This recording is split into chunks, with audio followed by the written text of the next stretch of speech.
Assalamualaikum warahmatullahi wabarakatuh.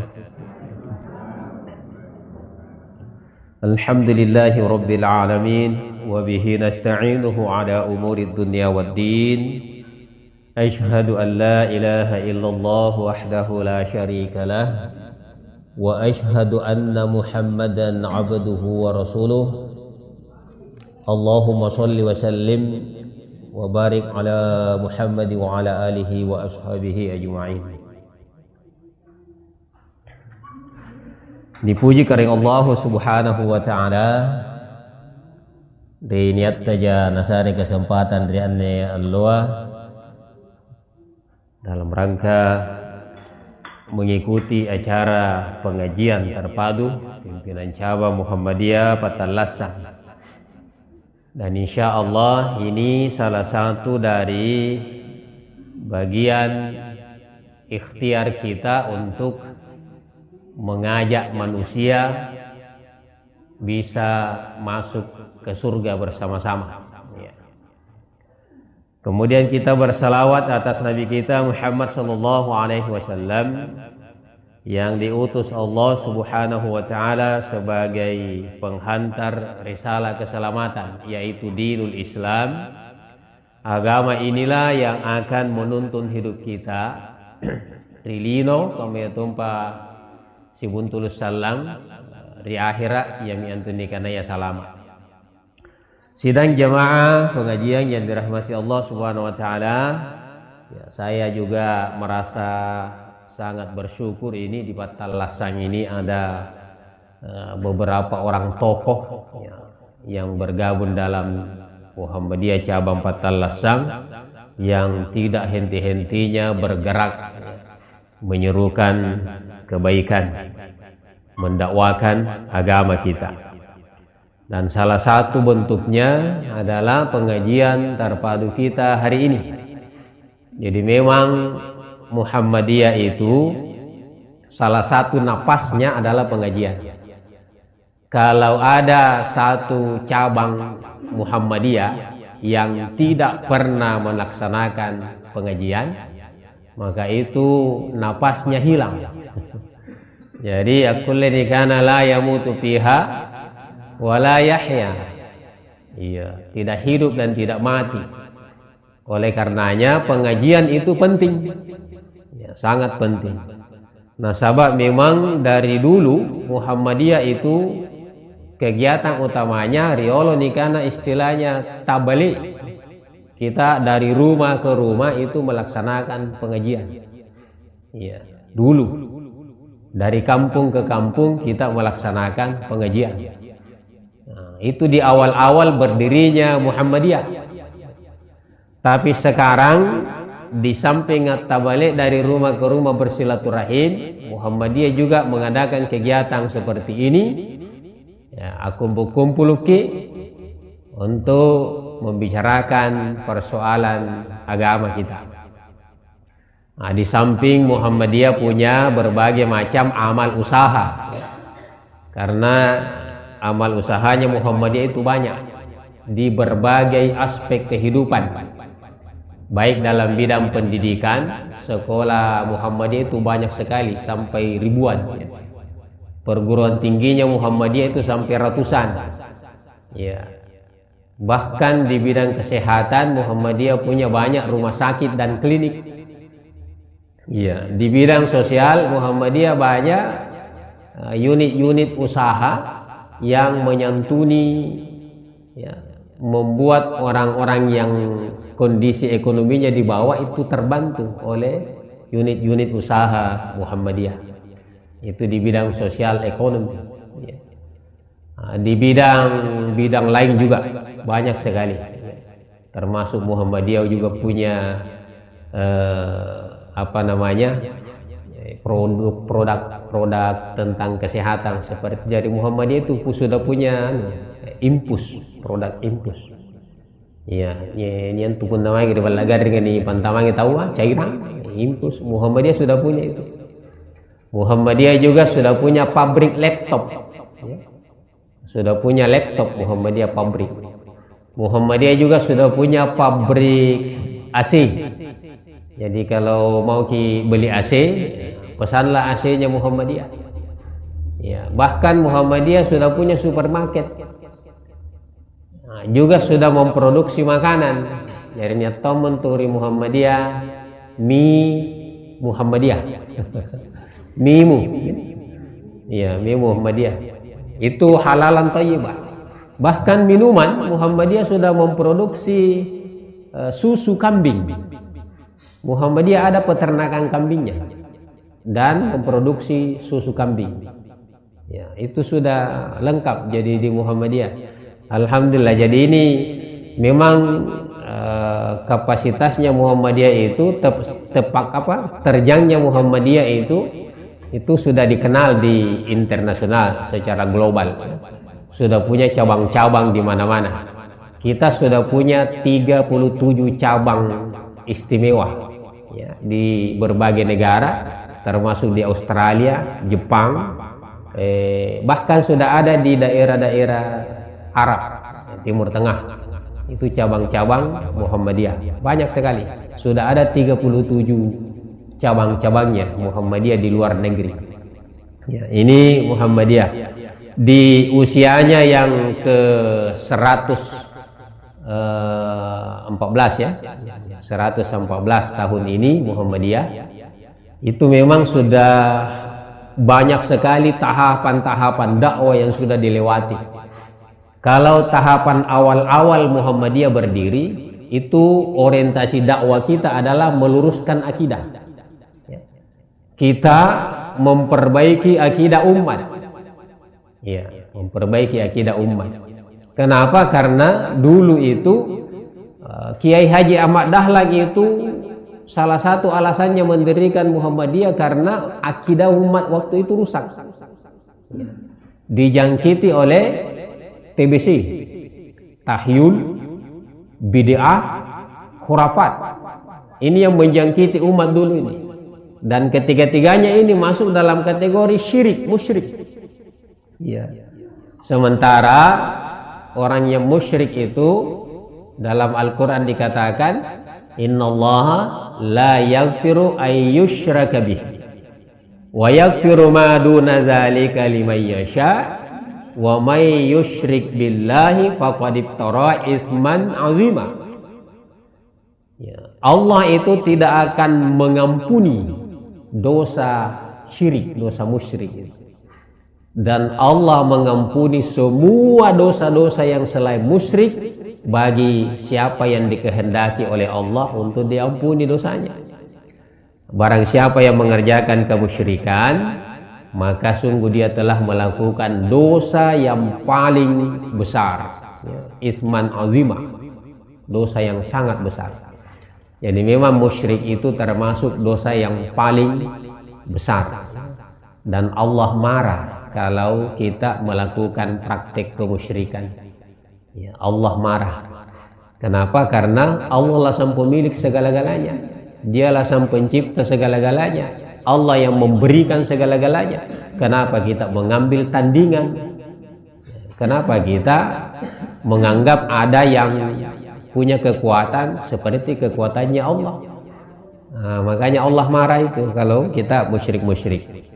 Nah, baik jamaah sekalian, kita ini Muhammadiyah itu mengaku sebagai pengikut sejati Nabi Muhammad Sallallahu Alaihi Wasallam. Jadi sesuai dengan namanya Muhammadiyah. Ya, terdiri dari dua kata, dari kata Muhammad dan kata Iyah. Ya, kalau disambung menjadi Muhammadiyah. Muhammad itu adalah nama Nabi kita, namanya Nabi kita Rasulullah SAW, Muhammad. Sedangkan kata Iyah di akhir itu artinya pengikut. Jadi kalau disambung Muhammadiyah artinya pengikut Nabi Muhammad Sallallahu Alaihi Wasallam. Kita berusaha untuk mengikuti jejak beliau dari segala aspeknya, ya, dari segala aspek. Ya, kalau bisa kita identik dengan ajaran beliau. mulai dari aspek akidah. Ya, akidahnya Rasulullah itu murni, benar-benar murni, tidak ada sedikit pun unsur kemusyrikannya. Ya, akidahnya Rasulullah sangat bersih, dan ini yang harus kita juga miliki sebagai pengikutnya beliau. Jadi tidak boleh ada keyakinan-keyakinan di dalam diri kita yang kemudian menjadi ya perusak akidah. Iya, menjadi perusak akidah. Kita tidak boleh.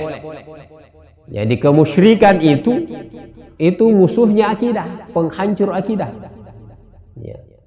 Dan tidak akan pernah diampuni oleh Allah Subhanahu wa taala. Rasulullah itu akidahnya sangat murni, dan kita juga wajib mencontoh Nabi memiliki akidah yang sangat murni. Yang kedua, Rasulullah itu Rasulullah SAW itu ibadahnya adalah ibadah yang terbaik. Ya. Dari semua umat manusia, ibadah yang terbaik itu adalah ibadahnya Rasulullah. Salat yang terbaik itu adalah salatnya Rasulullah. Sehingga kita juga harus mencontoh salat beliau. Ya, Rasulullah mengatakan, "Shallu kama ra'aitumuni usalli." Salatlah kalian sebagaimana kalian melihat aku salat. Kita meniru cara salatnya Nabi, dan kita tidak boleh mengadakan pembaharuan salat. Ya, tidak boleh. Karena salat itu ibadah mahdah, tidak boleh diperbarui. Ya. Dan tidak boleh juga diragu-ragukan bahwa sholatnya Nabi masih kurang, sehingga kita membuat tambahan-tambahan. Iya. Kan hitungan tuh tahu seolah-olah meragukan sholatnya Nabi, nah tambah-tambah pun. Napa labi-labi waktu disampaikan Nabi ya. Ya, contohnya Nabi sholat sunnahnya itu kan sudah jelas. Sholat sunnahnya Nabi. Ada sholat tahajudnya Nabi, sholat rawatibnya Nabi, sholat duhanya Nabi, kemudian ada sholat gerhananya Nabi. Kalau gerhana, ya ada sholat sunnahnya Nabi itu. Ada sholat masuk masjid, tahiyatul masjid, ya. Ada sholat sunnahnya Nabi, ada sholat wudu, sholat sunnah wudu. Ya, pokoknya itu semua sudah dicontohkan Nabi. Tapi ada sholat yang tidak dicontohkan Nabi, tapi banyak orang mengatakan itu bagus. Antara lain sholat nisfu Sya'ban. Ya, itu tidak pernah dicontohkan Nabi, tapi banyak orang mengerjakan. Seolah-olah dia yakin bahwa sholatnya Nabi masih kurang. Iya. Nah, demikian pula dengan gerakan dan bacaan sholat, itu kita mencontohi Rasulullah Shallallahu Alaihi Wasallam. Apa yang tidak diajarkan Nabi, tidak dicontohkan Nabi, jangan kita berani-berani mengerjakannya. Iya, apalagi kita tidak punya alasan dalil. Ya. Makanya saya pernah berdiskusi dengan salah seorang teman, ya, ustadz juga, ustadz. Ya, saya ikut makmum di belakangnya sholat duhur. Dia jadi imam. Yang membuat saya ingin mengajak diskusi beliau, karena di sujud terakhir rakaat keempat itu, sujud terakhir itu lama sekali sujudnya. Sana saluna. Iya. Anggaran pilih kita sujud biasa. Iya. Anggaran pilih sujud-sujud yang lain. Nampaknya sujud terakhir sana saluna. Iya. Ada muncul dalam benak saya. Kenapa ini? Beliau begitu. Ya. Sesudah sholat saya diskusi. Mohon maaf Ustaz, boleh kita diskusi sejenak? Oh iya, insyaallah. Ustaz, saya mau tanyakan ini sumpah ding. Ya tuntas sujud terakhir, nak bingung nggak? Karena barangan bangun mintui mangana tidak pengusaha dengan ini. Ngasal kamu. Ngapain ngasal kamu Ustaz sujud terakhir kak? Ya, langsung nggak nasare dalil. Nah, karena Ustadz tahu hadis yang berbunyi aqrabu ya ayakunul abdu min rabbih ya wa huwa sajid fa aktsiru du'a. Posisi paling dekat, jarak paling dekat antara hamba dengan Tuhannya adalah ketika dia sujud. Maka perbanyaklah doa pada saat sujud. Ya, itu dalilnya Ustaz. Bukan mau saya juga mengamalkan itu, tapi tidak begitu caranya saya mengamalkan itu. Iya. Yang saya lihat tadi itu Anda hanya mengamalkan di sujud terakhir.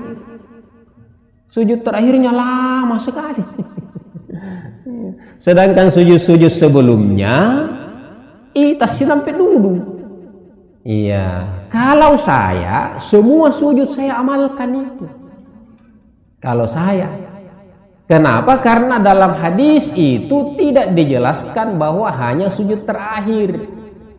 Tidak ada penjelasan tentang sujud terakhir saja. Iya. Tapi dijelaskan di situ pada saat sujud. Sujud itu semua sujud. Mulai sujud pertama, sujud kedua, sujud ketiga, sujud keempat, sampai sujud terakhir. Itu posisi terdekat kita dengan Allah. Maka perbanyaklah doa. Iya. Tapi ya itu yang saya katakan. Tapi Ustadz ini saya lihat, mohon maaf kalau saya mengatakan Ustadz tidak adil memperlakukan sujud. Tidak adil memperlakukan sujud karena hanya mengistimewakan sujud terakhir. Sujud yang lain-lain tidak begitu dianggap istimewa. Sehingga hanya sujud terakhir yang diperpanjang, yang dikasih lama-lama. Ini tidak adil ini memperlakukan sujud. Padahal semua sujud itu posisi terdekat kita dengan Allah. Iya. Nah, teman saya itu juga sempat mangguk-mangguk. Iya dia. Ngapa nyuruh sujud terakhir jangan dilakui. Nah, maka saya tanya, Ustadz itu meniru dari mana? Iya. Ya, sementara Nabi juga tidak pernah mencontohkan itu. Maka orang Muhammadiyah tidak boleh asal ikut-ikutan. Di sini kita sujud terakhirnya sangat lama, kita juga ikut-ikutan tanpa kita paham. Tidak boleh begitu. Iya. Jadi Muhammadiyah itu semua sujudnya sama panjangnya. Sama. Tidak ada yang terlalu dipanjangkan, terutama sujud terakhir. Seperti sujudnya Nabi, karena sujudnya Nabi itu sama panjangnya semua. Nah, ini kehati-hatiannya orang Muhammadiyah. Kita mencontohi cara sholatnya Rasulullah. Ya, kita tidak berani mengambil tambahan-tambahan yang tidak bersumber dari Rasulullah Sallallahu Alaihi Wasallam. Nah, itu ciri khasnya Muhammadiyah. Termasuk dalam bidang akhlak. Ya. Muhammadiyah itu berusaha semaksimal mungkin mencontohi akhlaknya Rasulullah Sallallahu Alaihi Wasallam. Iya, kita berusaha. Mulai dari tata caranya Nabi berbicara. Kita berupaya Nabi itu kalau berbicara tidak pernah mengucapkan kata-kata omong kosong. Nabi itu tidak mengucapkan kata-kata sia-sia. Nabi itu tidak mengucapkan kata-kata lagwi. Termasuk Nabi itu tidak banyak candarianya. Ya. Kalau dikatakan tidak banyak candarianya berarti Nabi juga pernah bercanda. Iya betul, Nabi pernah bercanda. Tapi candanya Nabi tidak keterlaluan seperti zaman sekarang. Terlalu banyak bahan canda di mana-mana, salah mak kalau tahu mana nutan naba-naba di pauji. Iya. Nah, inilah semua yang harus kita contohi dari Rasulullah karena kita ini mengaku umatnya Nabi. Iya. Nah, termasuk bagaimana Nabi menjalankan muamalah duniawianya, kita juga ikut, kita mencontohi. Ya, Nabi menjalankan muamalah duniawiyah. Ya. Jamaah sekalian yang dirahmati Allah Subhanahu wa taala, lalu kita ini merasa cinta. Kita harus menumbuhkan rasa cinta kepada Rasulullah sallallahu alaihi wasallam. Dan kalau kita mencintai Nabi, tentu kita ingin mengenal beliau, ya, supaya kita lebih berhati-hati mengikuti jejak beliau, mencontoh beliau. Harus kita kenal beliau. Ya. Di kesempatan ini sebenarnya saya ingin membahas banyak sekali, ya, karakter-karakter yang ada di pribadinya Nabi yang harus kita ikuti sebagai warga Muhammadiyah. Tapi di sini saya hanya tampilkan satu yang ada di surah Al-Insyirah. Ya. Surah Al-Insyirah ini ke lapangan. Surah Al-Insyirah ini diturunkan kepada Rasulullah SAW itu ketika beliau sedang galau, sedang mengalami kekacauan batin. Ya, kenapa? Karena sedang banyak sekali tekanan-tekanan dari orang-orang kafir, itu dihalau di mana-mana, dimusuhi di mana-mana. Ya, karena memang Rasulullah itu di awal-awal dakwanya itu benar-benar itu tantangan permusuhan itu besar, sangat besar. Ya. Maka ditambah lagi dengan kegalauan beliau karena kesedihannya ditinggalkan oleh orang-orang tercinta. Ya, mulai dari kakeknya, pamannya, sampai istrinya beliau. Ya, ditinggalkanlah Rasulullah itu. Maka Nabi waktu itu mengalami kejiwaan yang drop. Istilahnya kita galau lah kalau zaman sekarang. Maka turunlah ayat ini sebagai hiburan kepada Rasulullah, sebagai penguat kepada Rasulullah. Beliau diperkuat dengan ayat ini. Ya, ayatnya berbunyi ya seperti ini. Bismillahirrahmanirrahim. Alam nashrah laka sadrak. Alam nashrah laka sadrak. Ini juga penting kita ulang-ulang membacanya supaya orang yang belum tepat cara mengucapkan ayatnya juga sekaligus bisa membetulkan. Oh, selama ini ternyata saya salah ya. Alam nashrah laka sadrak. Alam nashrah laka sadrak. Ya, seperti itu cara mengucapkannya. Ya. Karena banyak juga itu imam-imam saya sering dengar baca ini tapi tidak betul cara membacanya. Iya. Bukankah kami telah melapangkan untukmu dadamu Muhammad? Ya, jadi Nabi itu yang tadinya merasa berat hidupnya karena tekanan, lalu kemudian diberi kelapangan ya, oleh Allah Subhanahu wa taala. Kemudian ya, wa wada'na, ya, ada kekurangan satu ini, ada mungkin hilang karena ya bergeser.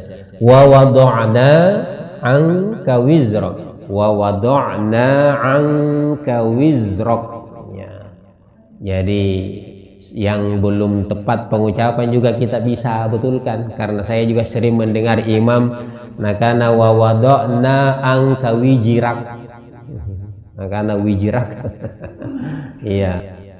Alam nashrah laka sadrak. Bukankah kami telah melapangkan untukmu dadamu Muhammad. Ya. Jadi sesudah itu Nabi ini sudah mulai merasa lega karena kesempitan yang melanda beliau itu sudah diangkat oleh Allah Subhanahu wa taala. Ya. Wa wada'na anka wizrak. Anka wizrak. Ya, dan kami telah menghilangkan darimu. Nah, ini bukan salah ketik, ini bukan dosamu, tapi bebanmu ya, bebanmu. Ya. Ya. Alladzi anqadha dhahrak. Ya. Saya juga sering dengar itu imam salah baca di sini. Makana alladzi anqadha dhahrak. Padahal yang benar adalah alladzi anqadha dhahrak. Ya. Dhahrak. Alladzi anqadha dhahrak, yang memberatkan punggungmu Muhammad. Wa rafa'na laka dzikrak, dan kami tinggikan bagimu kedudukanmu, namamu ya. Diangkat namanya beliau ya, ditinggikan nama beliau ya. Fa inna ma'al usri yusra. Sesungguhnya sesudah kesulitan itu ada kemudahan. Jadi pada kesulitan itu ada kemudahan. Iya, maka di sini jiwanya Rasulullah itu semakin kuat. Selama ini mengalami banyak kesulitan, berat sekali kesulitan itu. Tapi kemudian Allah menjanjikan ya, pada kesulitan itu ada kemudahan Muhammad. Maka Nabi Muhammad itu bangkit semangatnya kembali. Iya. Inna ma'al usri yusra. Sesudah kesulitan itu ada kelapangan atau ada kemudahan. Iya. Kemudian di sini fa iza faragta fansaba. Apabila kamu telah selesai dalam satu sholat, maka bersungguh-sungguhlah kamu dalam ibadah berikutnya. Jadi ini maknanya, apabila engkau telah selesai melakukan satu ibadah, maka bersungguh-sungguhlah untuk mempersiapkan diri mengerjakan ibadah berikutnya. Iya. Apa artinya ini? Artinya kita tidak boleh berhenti dalam mempersiapkan diri mengerjakan ibadah. Iya, tidak boleh. Kita pun nanikana sesudah satu pindah ke yang lain, apa yang istilahnya? Lebih bagi sedria sing. Istilahnya ini karena sibuk. Yang ini karena sibuk arena. Ya. Jadi sebenarnya ini perintah kepada Rasulullah untuk sibuk. Perintah untuk sibuk. Maka Rasulullah itu adalah orang yang sibuk. Kita baca sejarah beliau itu tidak pernah berhenti. Selalu sibuk beliau. Satu selesai, lanjutkan yang lain. Selesai lagi, lanjutkan lagi yang lain. Ini sibuk. Nah, inilah yang ingin saya tekankan kepada kita warga Muhammadiyah, harus kita menjadi orang yang sibuk. Minimal sibuknya adalah kita selalu merencanakan program-program untuk mengajak umat menjadi orang-orang yang mantap agamanya. Ini salah satu kesibukan kita, jamaah sekalian. Nah, itu yang namanya kebaikan. Tidak boleh kita istirahat. Tidak boleh istirahat untuk kebaikan. Selesai satu, segera persiapkan lagi berikutnya. Ya. Termasuk ibadah-ibadah besar. Ane baru-baru kita laksanakan ibadah besar di bulan Ramadan. Ya, puasa. Ya. Kemudian sesudah itu masuk bulan Syawal. Kita lanjutkan mengerjakan ibadah puasa Syawal. Ya, alhamdulillah kemarin sudah selesai. Kita berada sekarang di bulan Zulqa'dah. Di bulan Zulqa'dah ini diteruskan itu ibadah, jangan berhenti. Puasa-puasa sunnah itu kita lanjut. Salat-salat sunnah itu tak tahu kita lanjut. Iya.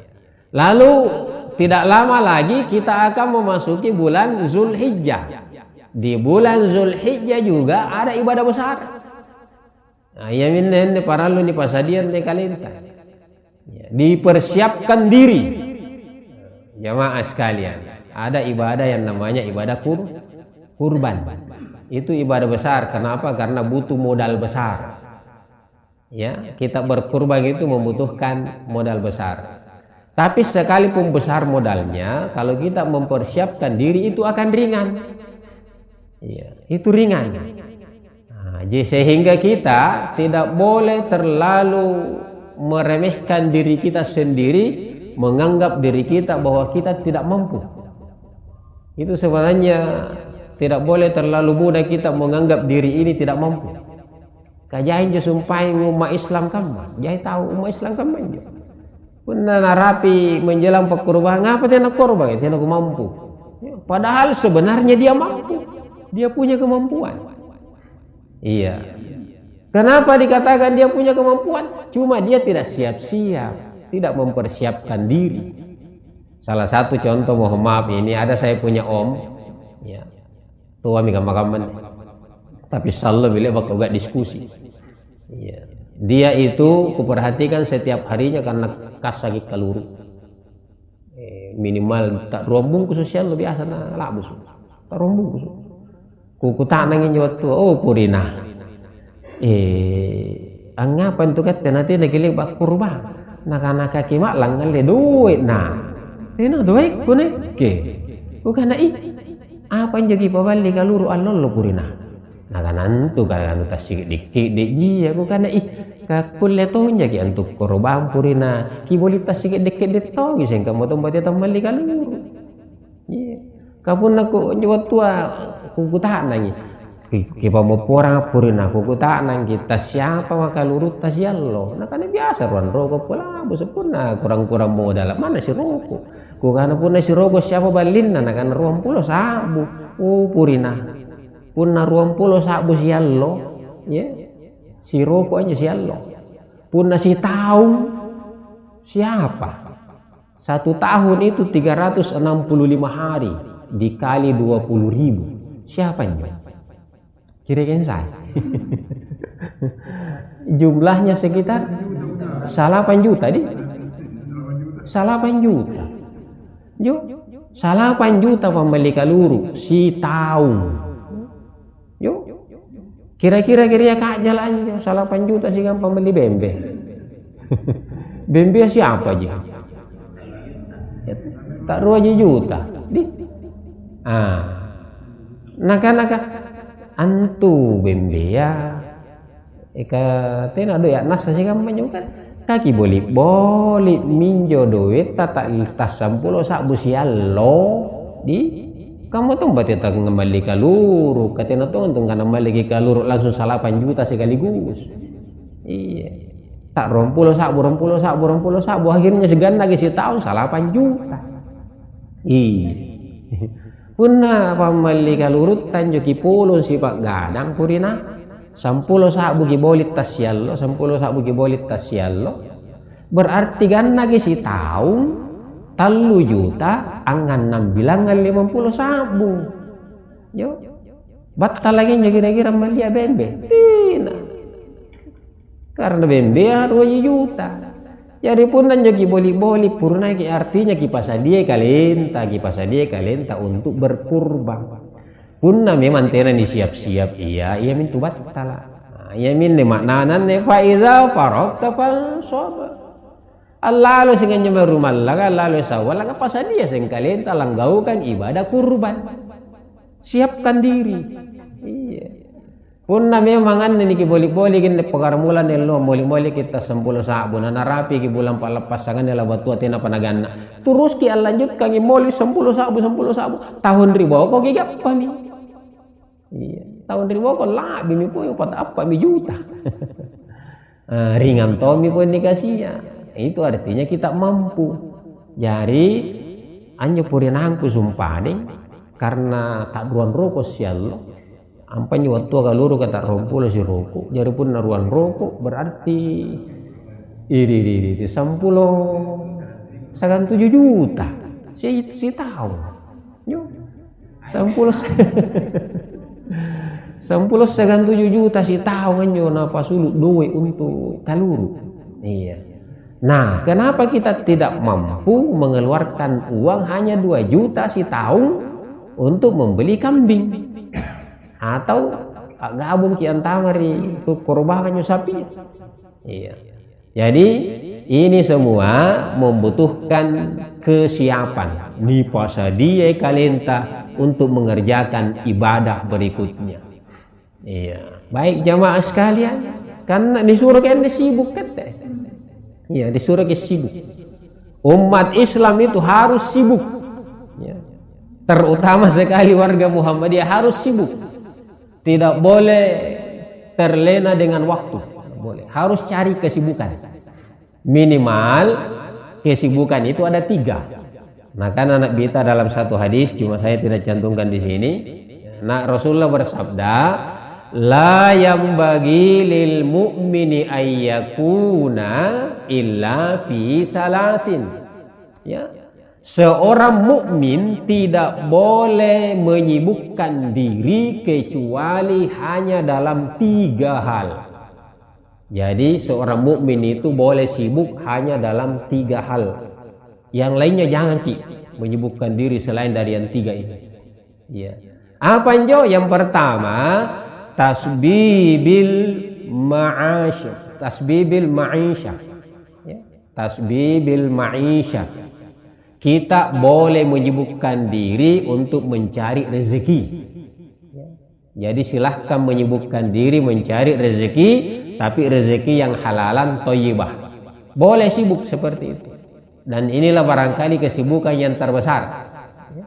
Kesibukan kita di dunia ini yang paling besar adalah sibuk mencari rezeki. Nah, itu boleh. Iya. Tapi kesibukan itu bukan hanya itu. Ada kesibukan yang kedua. Apa itu? Ya, wasa'yin fi ma'adin. Kita harus juga sibuk mempersiapkan bekal untuk hari akhirat kita. Itu juga kesibukan kita. Jadi kita sibuk ini termasuk yang kita lakukan hari ini adalah kesibukan untuk bekal akhirat. Iya.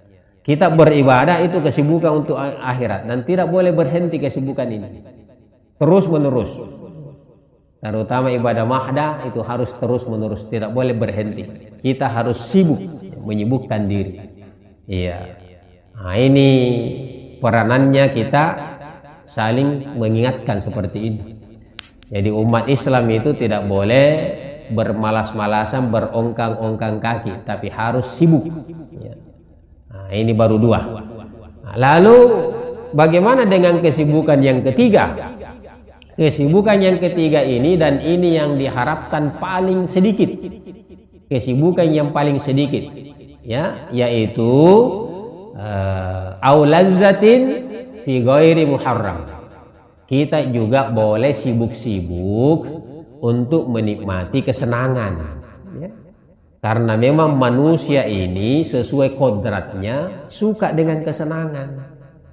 Ya, jadi agama Islam itu tidak melarang kita bersenang-senang, tidak. Karena memang kata ini karena rupa tahu itu butuh bersenang-senang, butuh. Ya, contohnya misalnya butuh kayak lampa nyumek refreshing, rekreasi, itu kebutuhan itu. Iya, kita butuh sesuatu misalnya main-main, bermain panah misalnya, main naik kuda misalnya, itu butuh kita itu, refreshing seperti itu. Ya, nah, itu semua yang tidak diharamkan oleh Allah, kita boleh menikmatinya. Tapi kesibukan yang ketiga ini tidak boleh banyak, tidak boleh terlalu banyak. Dialah yang harus kesibukan yang paling sedikit, ya, dibanding kesibukan yang 2 sebelumnya ini. Jadi Muhammadiyah itu kita tidak boleh diam, harus terus bergerak, harus terus sibuk. Nah, minimal kita sibuk mengatur jadwal di mana lagi pertemuan berikutnya, kita ceramah di mana lagi. Ya, kemudian siapa yang mau dihadirkan lagi penceramah, apa inti materinya. Minimal itu. Nah, jamaah sekalian. Jadi kemudian ayat terakhir, wa ila rabbika farghab. Ya, hanya kepada Tuhanmu lah engkau mengharap. Ya. Artinya jamaah sekalian, kita ini melakukan satu kebaikan dakwah itu sekedar pokoknya kita hanya menjalankan karena itu kewajiban kita. Adapun hasilnya nanti tergantung Allah. Ya. Rasulullah sendiri itu tidak mampu mengislamkan pamannya yang tercinta. Bayangkan seorang Rasulullah pamannya meninggal tidak Islam. Padahal ini paman tercintanya beliau, Abu Thalib. Abu Thalib itu adalah orang yang paling mencintai Nabi, pamannya yang Nabi yang paling mencintai Nabi, melindungi Nabi, membela Nabi dari orang-orang kafir. Ya. Dia sangat cinta kepada Nabi. Tapi Abu Thalib sendiri tidak sempat masuk Islam. Lalu dia menghembuskan napas terakhirnya. Waktu Abu Thalib itu sakarat, datang Nabi ke sampingnya. Wahai paman, ucapkan la ilaha illallah supaya saya bisa membela engkau di hadapan Allah. Iya. Abu Thalib tidak mampu mengucapkan la ilaha illallah. Diulang lagi, ya paman, ucapkan la ilaha illallah supaya saya bisa membela engkau di hadapan Allah. Tapi Abu Thalib tidak mengucapkan itu. Ketiga kalinya, wahai paman, ucapkan la ilaha illallah. Tapi Abu Thalib tidak bisa mengucapkan itu sampai akad tominyawana. Jadi Rasulullah sendiri sangat menginginkan pamannya yang tercinta mengucapkan kalimat la ilaha illallah, tapi pamannya tidak bisa mengucapkan itu sampai menghembuskan napas terakhir. Iya. Lalu sesudah itu Nabi begitu sedih. Iya, nakaro kodong purinangku. Iya, paling berjasa merinak ke purinangku paling berjasa. Angapa tidak sempat mengucapkan ini? Kenapa saya tidak mampu menjadikan dia muslim? Turun ayat, ditegur Nabi. Wa innaka la tahdi man ahbabta. Wahai Muhammad, engkau tidak punya kemampuan memberi hidayah kepada orang yang sekalipun orang yang engkau cintai sekalipun. Bayangkan, jadi Nabi Muhammad sendiri tidak memiliki kewenangan memberikan hidayah kepada orang, termasuk kepada pamannya sendiri yang dicintainya. Jadi bukan Nabi itu yang memberi hidayah, bukan.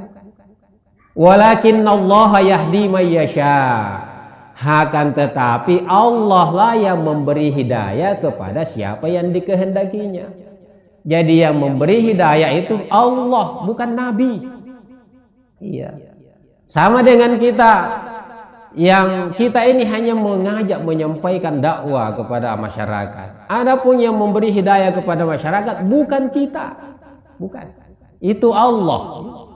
Allah yang memberikan. Jadi kita tidak boleh merasa berbangga kalau misalnya ada orang yang kita dakwai lalu berhasil masuk ke masjid. Jangan bangga, saya itu yang menganu. Jangan. Itu Allah yang memberi hidayah kepada kita. Kita hanya melakukan kewajiban. Sama dengan Muhammadiyah ini, kita ini hanya melakukan tugas kita, kewajiban kita, mendakwai orang. Adapun urusan dapat hidayah atau tidak, itu kekuasaan Allah sendiri. Dan Allah itu tahu siapa yang hendak diberinya hidayah, siapa yang hendak disesatkan. Allah Maha tahu itu. Nah, inilah barangkali yang merupakan kita punya bahan pengajian hari ini, dan intinya kita sebagai umatnya Nabi, mengaku sebagai pengikutnya Nabi, kita berupayalah mencontoh Nabi dalam hal ini. Mari kita mengisi hidup kita dengan kesibukan dalam 3 hal seperti yang dijelaskan tadi. Kemudian jangan mau berhenti menjalankan dakwah ini. Jangan kita berhenti menyibukkan diri dalam bidang kebaikan, yaitu menyebarkan risalah Islamiyah yang kita yakini sebagai jalan keselamatan dunia wal akhirat. Mohon maaf kalau ada kekeliruan, kalau ada kekurangan, kesalahan. Saya manusia biasa yang tidak luput dari hilaf dan salah. Kalau ada kebenaran, mari kita ambil. Jadi ini juga merupakan penting kita ucapkan di akhir-akhir ceramah. Sama dengan para imam-imam mazhab itu, Imam Hambali, Imam Maliki, Imam Syafi'i, Imam Hanafi, itu selalu berpesan, kalau ada ucapan-ucapan saya yang tidak cocok dengan Al-Quran dan Sunnah, tinggalkan ucapan saya. Nah, itu pesan mereka. Jadi kita juga ini sebagai orang mubalik juga begitu. Kalau ada ucapan-ucapan saya yang tidak cocok, kita buang saja, dimaafkan saja karena itu kesalahan.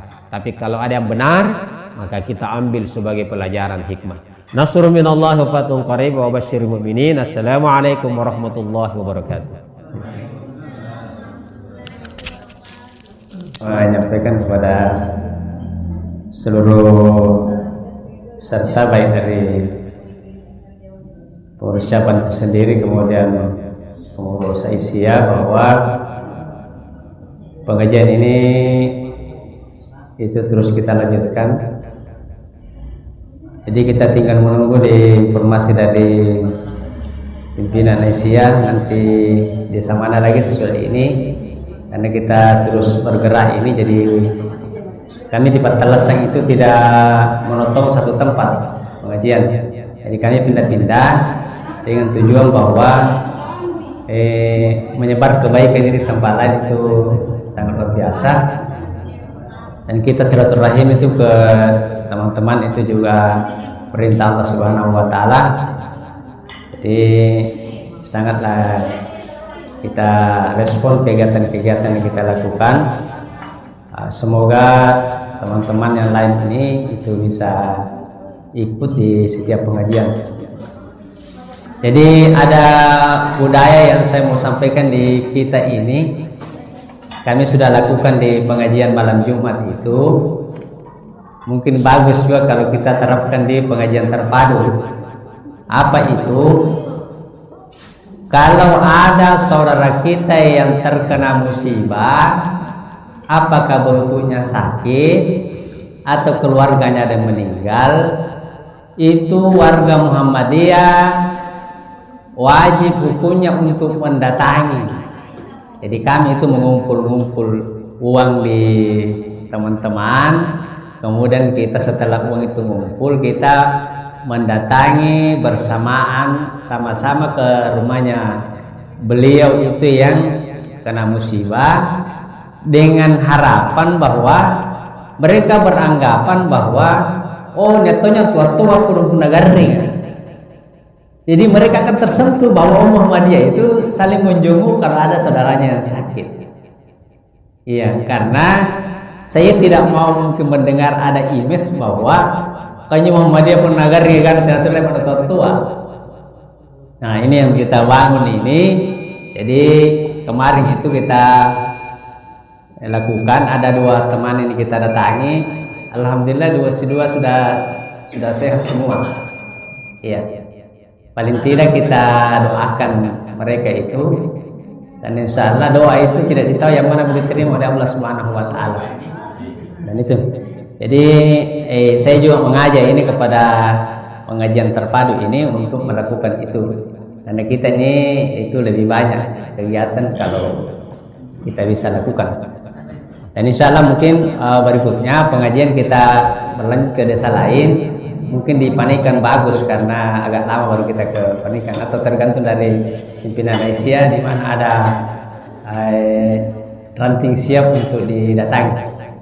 Itu dari kami, dan sekaligus mengucapkan terima kasih kepada kehadiran semua di tempat ini. Mudah-mudahan Allah Subhanahu wa taala membalas dengan ganjaran pahala di sisi Allah Subhanahu wa taala.